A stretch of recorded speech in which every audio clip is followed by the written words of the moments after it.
यहाँनिर हामी नाम्चीको अवसर क्लबमा भेट भएका छौँ। परिचय दिनुहोस् न सर।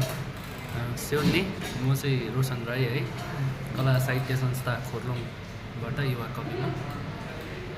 यता हुनुहुन्छ हाम्रो सेवनी, म चाहिँ अभिगेल राई, म नाम्ची महाविद्यालयकी छात्रा। हजुर, आजको प्रोग्राम कस्तो लाग्यो तपाईँलाई?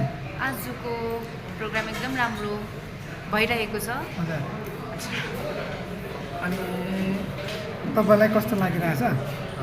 आजको प्रोग्राम एकदमै राम्रो थियो है। हजुर, अन्त हुन्छ हामीले पनि यहाँनिर हामीलाई पनि प्रस्तुति दिने मौका दिनुभयो है।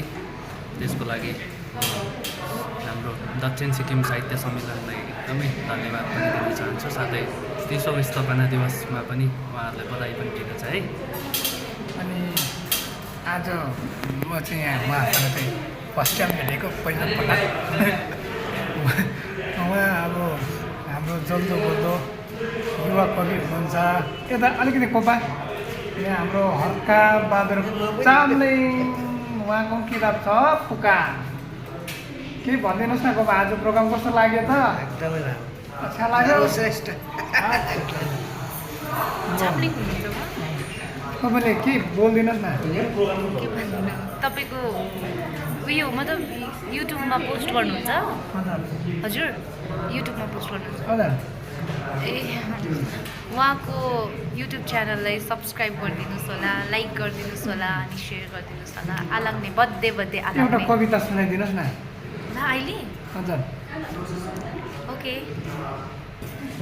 उहाँले चाहिँ अब कविता सुनाउनु गइरहेको छ। उहाँको कविता सुन्नुहोस् है त। मेरो कविताको शीर्षक रहेको छ मृत्युको पैतालो अदृश्यभित्र दृश्य। स्वीकार्नुहोस् मेरो कवितालाई। हरेक थकित साँझमा जब सिक्वामा आइन्थे बुबाका एक जोडी प्यारागन चप्पल, सिक्वाले लामो श्वास फेर्थे।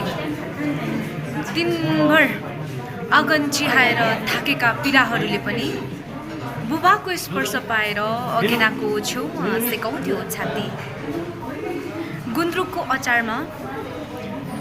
अचारमा डल्लेको पिरो जस्तै थोरै गनगन मिसाएर पस्कनुहुन्थ्यो आमाले एउटै झर्के थालमा सन्तुष्टिको घाँस।